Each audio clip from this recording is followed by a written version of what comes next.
ప్రభునందు నాకు అత్యంత ప్రియమైనటువంటి వాళ్ళారా, మన ప్రభువును రక్షకునైనటువంటి యేసుక్రీస్తు వారి యొక్క శుభనామంలో మీ అందరికీ నా హృదయపూర్వకమైన శుభములు వందనములు తెలియజేస్తున్నాను. అందరూ బాగున్నారా? దేవుని కృపను బట్టి అందరూ బాగున్నారని తలుస్తున్నాను. నా కొరకు మీరందరూ ప్రార్థిస్తున్నారని నమ్ముతున్నాను. నేను కూడా మీ అందరి కొరకు ప్రతిదినం ప్రార్థిస్తూ ఉన్నాను. ఉదయకాల సమయంలో దేవుని వాక్యాన్ని ధ్యానం చేసుకుందాం ప్రియులారా. ఈరోజు వాక్య ధ్యానము కొరకు మనం తీసుకున్నటువంటి లేఖన భాగము కీర్తన గ్రంథము 113వ కీర్తన 8వ వచనం చదువుకుందాం. ఆయన నేల నుండి దరిద్రులను లేవనెత్తువాడు, పెంట కుప్ప మీద నుండి బీదలను పైకెత్తువాడు. ఆమేన్. దేవుని నామమునకు మహిమ కలుగును గాక. మరి ఇక్కడ కీర్తనాకారుడు చక్కగా ప్రభువారి యొక్క స్వభావ లక్షణాన్ని గురించి ఇక్కడ రాస్తూ ఉన్నాడు.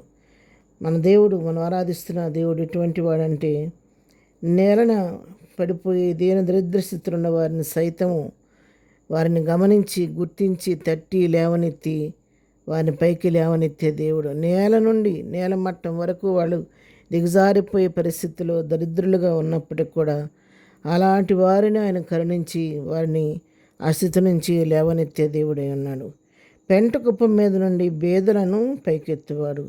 భయంకరమైన పేదరికం అనుభవిస్తూ తినడానికి తిండి లేక, ధరించడానికి వస్త్రం లేక, నివసించడానికి సరైనటువంటి మరి నివాసం లేక అలాడిపోతూ మరి ఎంతో భయానకమైన పరిస్థితి అనుభవిస్తున్నటువంటి వారిని మరి పెంట కుప్పల మీద కొన్నిసార్లు మనం చూస్తూ ఉంటామండి. రోడ్ల మీద వెళ్తున్నప్పుడు, ఎక్కడన్నా విందులు ఫంక్షన్లు జరిగినప్పుడు ఆ విస్తరాకులన్నీ తీసుకొచ్చి ఒక డస్ట్బిన్లో పడేస్తారు. డస్ట్బిన్ కవర్లో కానీ, ఇదివరకైతే రోడ్ల మీద తొట్లు పెట్టి ఉండే తొట్టుల్లో కానీ వేసేవాళ్ళు.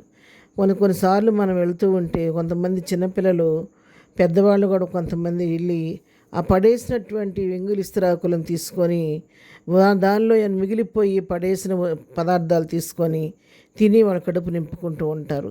అలాంటి దృశ్యం చూసినప్పుడు నిజంగా మన హృదయం ఎంతో వేదనకు గురవుతూ ఉంటుంది. ఈ విధంగా ఈరోజు కూడా ఇంకా ఆ విధంగా ఎక్కువైన వాళ్ళు తిని వ్యర్థంగా పడేసేవాళ్ళు కొంతమంది అయితే, అది లేక పడేసిన ఎంగిలి మెతికిల కొరకు ఆశపడి దాని కొరకు వెతుక్కునే పేదలు కొంతమంది ఇంకా లోకంలో మిగిలే ఉన్నారు. అలాంటి వారిని గురించి ప్రభువు మాట్లాడుతున్నాడు. పెంట కుప్పం మీద నుండి ఆ భేద స్థితి నుంచి వారిని పైకి లేవనెత్తానంటున్నాడు. ఆయన ఎవరిని విడిచిపెట్టే దేవుడు కాదు. దీనిలోని కనికరించే దేవుడు. భేదలని లేదు, మరి గొప్పవారని లేరు. మరి దేవునికి ఎలాంటి పక్షపాతం లేదు. ఆయన అందరినీ ప్రేమిస్తున్నాడు. మరి ఆయన పక్షపాతం లేకుండా సర్వమానవాళికి రక్షణ కొరకు శిలువలో తన రక్తాన్ని చిందించిన దేవుడు.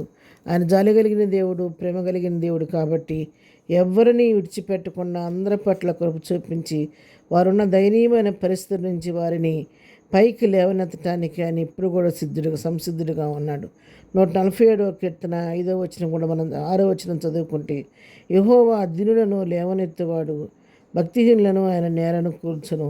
దీనులను ఆయన లేవనెత్తే దేవుడు ఎవరు? అందుకే వాక్యం రాయబడింది, ఎవడు దీనుడే నలిగిన హృదయం కలిగి నా మాట విని వణుకుచుండునో నేను వారినే నేను దృష్టించునంటున్నాడు.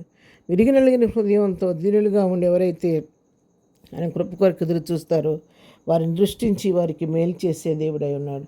ఆయన గర్వం మణిచి గద్దెలు దింపి గర్విష్ఠులు గడ్డి మేపించే దేవుడు, దీనులను పైకి లేవనెత్తే దేవుడు. కాబట్టి పిల్లరా, ఉదయకాలం వాక్యం వింటుండగా మనం ఏ స్థితిలో ఉన్నామో దాన్ని బట్టి ప్రభుని స్తుతించాలి. ఒకవేళ వాక్యం వింటున్న వారు ఎవరైనా మీరు దయనీయమైన పరిస్థితుల్లో పేదరికాన్ని అనుభవిస్తూ, దరిద్రతను అనుభవిస్తూ, మరి సమాజంలో విలువ లేకుండా నా స్థితి ఈ విధంగా ఉండిపోయిందని ఎవరైనా కృంగిపోతూ ఉంటే, ఉదయకాలం వాక్యం నీతోనే సూటిగా మాట్లాడుతూ ఉంది. నీ స్థితిని మార్చగలిగిన వాడు ప్రభు అయిన యేసుక్రీస్తు వారు ఒక్కరే. ఆయన ఏ స్థితిలో ఉన్నప్పుడు కూడా నీ స్థితిని యథార్థంగా ప్రభు దగ్గరికి వెళ్ళి, ప్రభువా నన్ను కనికరించమని ఒక మాట ఆయన సన్నిధిలో యథార్థంగా కన్నీరు కార్చి ప్రార్థన చేయగలిగితే ఆయన స్థితిని మార్చబోతున్నాడు. నేల నుండి నీ దరిద్ర స్థితి నుంచి ఆయన పైకి లేవనెత్తబోతున్నాడు. పెంటకుప్ప మీద ఉన్నట్టున్న నీ పరిస్థితిని మార్చి ఆయన మరి పైకి లేవనెత్తి నేను ఆశీర్వదించడానికి ఆయన సంసిద్ధుడిగా ఉన్నాడు. ఆయన అద్భుతాలు చేసే దేవుడు, ఆశ్చర్యకార్యాలు చేసే దేవుడు. ఈ 113వ కీర్తన అంతా చదువుకుంటే ప్రభు యొక్క మహిమ కార్యాలు మనం చూస్తాం. కిందకు వస్తే ఆయన సంతులేని దాని ఇల్లాలుగాను, కుమారుల సంతోషం గల తల్లిగాను చేయనను. గర్భఫలం లేక బాధపడుతుంటే గర్భఫలం కూడా ఇవ్వడానికి ఆయన సమర్థుడు కాబట్టి ఆ విధంగా అటువంటి దేవుని సముఖానికి వెళ్ళి మన విన్నపాలు తెలియచేసి ప్రభు కృపను పొందుకుందాము. ప్రార్థన. ప్రేమ కలిగిన తండ్రి, పరిశుద్ధుడా, నీకు వందనాలు. ఇదైనా వాక్యమైన బిడ్డలందరినీ దీవించండి, ఆశీర్వదించండి. వారి దినదిస్తరించి లేవనెత్తి ప్రభా నీ ఆశీర్వాదానికి పాత్రలుగా చేయండి. ఇదైనా బట్టలే మ్యారేజ్ జరుపుకున్న బిడ్డలను దీవించండి, ఆశీర్వదించండి. వెళుచున్న మార్గాల్లో చేర్చున్న పనిపాట్లో నీ కృప తోడుగుంచి ప్రతి వారి అవసరం ఈ నామలో తీర్చమని యేసునామలో ప్రార్థించడి పొందుకొని నామ తండ్రి, ఆమెన్. ప్రభు కృప సదాకాలము మనందరికీ తోడయుండి నడిపించును గాక. ఆమెన్.